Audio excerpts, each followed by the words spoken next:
Bom dia, boa tarde ou boa noite. Noticiário urgente trazendo a vocês as principais notícias dessa semana. Se inscreva no canal, deixe seu like, deixe sua opinião e compartilhe. Noticiário urgente trazendo as principais notícias dessa semana. Uma em cada 4 mulheres foi vítima de algum tipo de violência na pandemia no Brasil.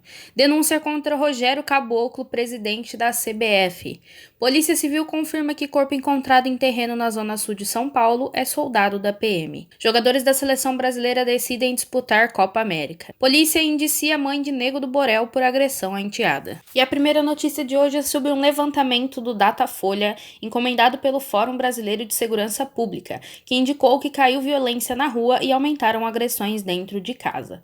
O vizinho, que em 2019 ficou em segundo lugar como autor das agressões, com 21%, neste ano sumiu das respostas. Em seu lugar apareceram pai, mãe, irmão, irmã e outras pessoas do convívio familiar. Uma em cada 4 mulheres foi vítima de algum tipo de violência na pandemia no Brasil. Isso significa que cerca de 17 milhões de mulheres sofreram violência física, psicológica ou sexual no último ano. A porcentagem representa estabilidade em relação à última pesquisa de 2019, quando 27,4% afirmaram ter sofrido alguma agressão. No entanto, para Samira Bueno, diretora executiva do Fórum Brasileiro de Segurança Pública, esse pequeno recuo deve ser analisado à luz de outros indicadores da pesquisa, como o lugar onde a violência ocorreu e quem foi o autor. Quando se analisa a violência contra mulheres acima de 50 anos, por exemplo, cresce a participação de filhos e enteados nas agressões. Assim como nas edições anteriores, 2017 e 2019 da pesquisa, as mulheres sofreram mais violência dentro da própria casa e os autores de violência são pessoas conhecidas da vítima. Em sua terceira edição, a pesquisa Visível e Invisível, a vitimização de mulheres no Brasil, ouviu 2.079 mulheres acima de 16 anos entre os dias 10 e 14 de maio deste ano em 130 municípios do país. As respostas tinham como referência o período dos 12 meses anteriores à pesquisa. Dentre as formas de violência sofrida, 18,6% responderam que foram ofendidas verbalmente. 6,3% sofreram tapas, chutes ou empurrões. 5,4% passaram por algum tipo de ofensa sexual ou tentativa forçada de relação. 3,1% foram ameaçadas com faca ou arma de fogo e 2,4% foram espancadas. Segundo a pesquisa Datafolha, 73,5% da população acredita que a violência contra as mulheres aumentou no último ano e 51,5% dos brasileiros relataram ter visto alguma situação de violência contra a mulher nos últimos 12 meses. A pesquisa mostra ainda que as vítimas de violência doméstica estão entre as que mais perderam renda e emprego na pandemia.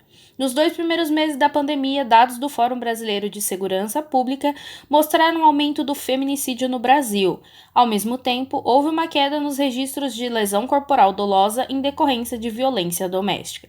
Segundo os especialistas, a queda refletiu a maior dificuldade em se registrar as agressões, já que o agressor passou a ficar mais tempo com a vítima. Exclusivo: áudios da denúncia de assédio contra Rogério Caboclo, afastado da presidência da CBF. Você se masturba? Pergunta Caboclo à secretária. Mulher diz que decidiu gravar o chefe porque se sentia constrangida com o assédio que acontecia havia mais de um ano. Fantástico mostra trechos de um dos áudios que estão na denúncia. O Conselho de Ética da Confederação Brasileira de Futebol decidiu afastar Rogério Caboclo da presidência da entidade por 30 dias. A medida veio depois que uma funcionária da CBF denunciou Caboclo por assédio moral e sexual. Veja um dos trechos da conversa abaixo. Eu conheço minha mulher há 26 anos, já apaixonei e pirei por amor. Eu tinha te jurado que não ia falar sobre esses assuntos particulares, diz Rogério Caboclo. A promessa foi feita por Rogério, segundo a funcionária, depois de mais de um episódio de abuso sexual e moral na relação entre chefe e secretária. Mas ele a descumpria reiteradamente de acordo com ela. Esse diálogo se deu no dia 16 de março deste ano na sala do presidente. Aparentemente se mostrando livre para uma aventura, o dirigente se refere ao casamento dele usando palavrões para falar de órgãos sexuais. A funcionária não responde e diz que não quer saber da vida sexual do chefe. Ele ignora e continua falando do casamento. Eu não sei como perguntar. Posso fazer? Questiona Caboclo. Ela então corta a conversa e diz que acha melhor ele não perguntar mais nada, porque está ficando sem graça. Mas Rogério Caboclo abaixa a voz e pergunta: você se masturba? O diálogo é encerrado identificado por ela neste momento que sai da sala. Segundo a funcionária da CBF, esta foi a segunda tentativa de assédio naquele mesmo dia. Minutos antes, ele tinha sido chamado à sala do presidente para terem um papo descontraído. Na ocasião, ele pediu que a secretária tirasse a máscara e insistiu que aceitasse bebida alcoólica. Desconfortável com a situação, ela mandou mensagem para 2 diretores da CBF pedindo ajuda. Um deles já havia ido embora, mas outro foi em seu socorro e inventou um pretexto para entrar na sala. A funcionária conta que aproveitou para deixar o ambiente, mas depois de o diretor ir embora, Caboclo chamou novamente. Constrangida com o assédio que havia mais de um ano, a secretária decidiu gravar toda a conversa. A acusação ganhou o noticiário em uma semana tensa para a seleção brasileira, que vem demonstrando insatisfação desde que o Brasil foi anunciado como nova sede da Copa América. Uma rotina de assédios sexuais e humilhações, um dos momentos mais humilhantes narrado no documento de 12 páginas entregue pela funcionária. Teria ocorrido após um dia de reuniões virtuais no apartamento do chefe em São Paulo. Ao fim dos compromissos, Rogério Caboclo deu a ela um biscoito para cachorros. Após ela ter recusado, ele a chamou de cadelinha e passou a latir, imitando um cachorro. Tudo isso após farto consumo de bebida alcoólica por parte do chefe e depois de ela ter recusado mais uma vez falar da sua vida amorosa. Em nota de sua defesa, Rogério Caboclo nega que tenha cometido assédio, mas reconhece que houve brincadeiras inadequadas. Polícia Civil confirma que corpo encontrado em terreno na zona sul de São Paulo é de soldado da PM desaparecido há uma semana. DHPP confirmou neste domingo que cadáver enterrado na comunidade de Heliópolis é de Leandro Martins Patrocínio, sumido desde 29 de maio. Caso passa a ser investigado como assassinato. 3 suspeitos pelo crime foram identificados e são procurados. De acordo com a investigação, Leandro teria sido sequestrado, torturado e morto por criminosos após ter sido identificado como policial pelos bandidos num baile funk dentro de Heliópolis. A causa da morte não foi informada, pois depende do resultado do laudo necroscópico do Instituto Médico Legal. Em entrevista à Globo News, o diretor do DHPP, Fábio Pinheiro Lopes, disse que os investigadores encontraram indícios de que o policial foi torturado. Ele teria ido até um bar e consumido R$ 12, o que consta que alguns criminosos descobriram que ele era policial militar. Quando ele se preparava para ir embora da comunidade, ele foi arrebatado e levado até um sobrado. Ele foi torturado nesse sobrado. Nós encontramos o relógio dele jogado dentro de um vaso sanitário e tinha manchas de sangue em algumas paredes, disse o responsável pela investigação. Ainda segundo o delegado, a motivação do crime terá de ser esclarecida. Agora a gente precisa saber a motivação, se foi porque acharam que ele estava fazendo alguma investigação interna ali dentro ou se tiveram algum desentendimento com ele. Já temos 3 suspeitos e a gente acredita que 5 no total praticaram o crime, disse Lopes. Os policiais identificaram 3 suspeitos pelo crime e pediram à justiça a decretação da prisão temporária deles pelo período de 30 dias. Até a última atualização desta reportagem não havia confirmação se a prisão foi decretada e nem se os investigados foram presos.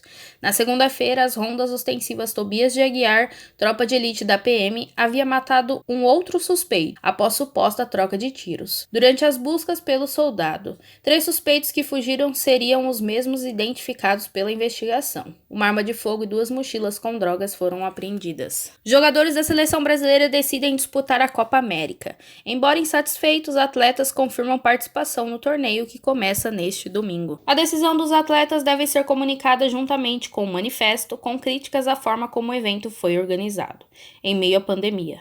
A tendência é que isso aconteça somente depois da partida contra o Paraguai, nesta terça-feira pelas eliminatórias da Copa do Mundo.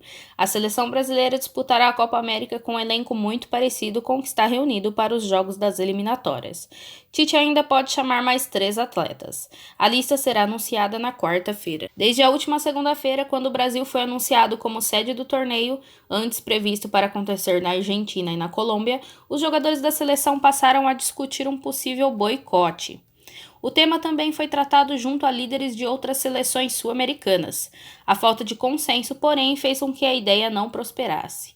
Os jogadores da seleção brasileira ficaram insatisfeitos, sobretudo com a forma que o assunto foi tratado por Rogério Caboclo, que acabou afastado da presidência da CBF no domingo após denúncias de assédio sexual e moral. Ele esteve na Granja Cumari no domingo passado, um dia antes do Brasil ser anunciado como sede da competição, e não falou do tema com os atletas. Os jogadores pediram uma reunião com o Cartola, o que aconteceu na quarta-feira. Na ocasião, líderes do elenco sugeriram a disputa de partidas adiadas das eliminatórias na data em que deveria ocorrer a Copa América. Eles reforçaram que a insatisfação com o torneio não tinha relação com o desejo de ter férias. A questão técnica também pesou para os atletas aceitarem jogar o torneio. Essa será a última oportunidade em que a seleção brasileira estará reunida por um longo período antes da Copa do Mundo no Catar em 2022. Vale lembrar que a Copa das Confederações, que antigamente ocorria no ano anterior aos Mundiais, foi extinta. Durante essa semana em que a disputa ou não da Copa América foi debatida internamente na seleção, as entrevistas coletivas dos jogadores foram canceladas. O único a se pronunciar foi o volante Casemiro na saída de campo após a vitória por 2-0 sobre o Equador. O volante disse que todos sabiam qual era a posição dos atletas e da comissão técnica. Polícia indicia a mãe de Nego do Borel por agressão à enteada. Roseli Gomes nega as acusações. Relatório da Delegacia da Criança e do Adolescente vítima cita o depoimento da menina e o laudo da perícia que aponta arranhões, chineladas e tapas. A Polícia Civil do Rio de Janeiro indiciou Roseli Viana Gomes, mãe do cantor Nego do Borel, pela suspeita de lesão corporal contra a enteada, uma menina de 8 anos. O pai da garota, Alex Alves Gomes, também foi indiciado por suspeita de maus tratos. As supostas agressões foram registradas pela mãe biológica na Delegacia da Criança e Adolescente vítima, no centro do Rio, no dia 24 de maio. O Bom Dia Rio teve acesso a um relatório da delegacia que detalha a investigação. A mãe biológica em áudio afirmou que só tem a agradecer após a decisão. Isso tudo vai passar, agradeço muito. Nesta segunda-feira, ela conseguiu a guarda provisória da criança. O documento da DECAV resume os depoimentos tomados até então e apresenta o laudo do corpo de delito feito na criança. Fez constar o perito que a menina seria vítima de diversas agressões com arranhões, chineladas e tapas, praticadas por diversas vezes, e que a última agressão teria ocorrido no dia 17, afirma DECAV.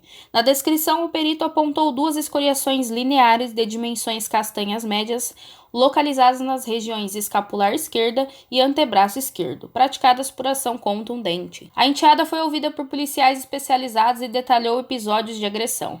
Ela disse que a madrasta errou o shampoo, atingindo-lhe os olhos, e que as agressões ocorrem com chinelo e com a mão. Segundo a menina, na frente de Alex, Roseli fingiria gostar dela. A madrasta teria dito para não contar sobre as agressões ao pai. A garota, no entanto, relatou que contou sobre as agressões para a mãe, que reclamou com o ex. Em razão disso, ao retornar, Alex teria batido de chinelo na menor e o colocado de castigo, inclusive sendo obrigada a ficar em posições de pé e de joelhos no cumprimento do castigo, diz o relatório. Em depoimento, Roseli disse que convive com a enteada desde pequena e que a trata como uma filha. Negou atritos com um companheiro, além do normal do convívio de um casal. A madrasta negou também ter agredido a menor ou praticado maus tratos, mas narrou um episódio onde, em razão da negativa da criança de entrar no chuveiro, teria desferido um tapa nas nádegas. Quanto às lesões constatadas na menor, afirmou desconhecer sua origem e negou ter sido a autora, diz o relatório. Em depoimento, Alex confirmou a versão de Roseli. O pai disse que não percebeu as lesões na filha. Antes de ser indiciada, Roseli já tinha usado as redes sociais para negar as acusações. Não se preocupem com os maldosos, caluniadores, falsos e mentirosos. Geralmente eles andam em bandos e reúnem-se à mesa para compartilhar vidas alheias servidas em pratos vazios. Se seu coração e sua alma estiverem livres e em paz, certamente eles estão muito distantes de poder interferir em sua sagrada ceia. Eu estou em paz, sei da minha índole. Nunca encostei um dedo no meu filho. Lennon Maicon Viana. Imagine no filho dos outros, escreveu. Encerramos aqui nosso noticiário urgente. Espero que tenham gostado dos assuntos e conteúdos. Não deixe de se inscrever no canal, ative o sininho e deixe o seu like. Um abraço e até a próxima!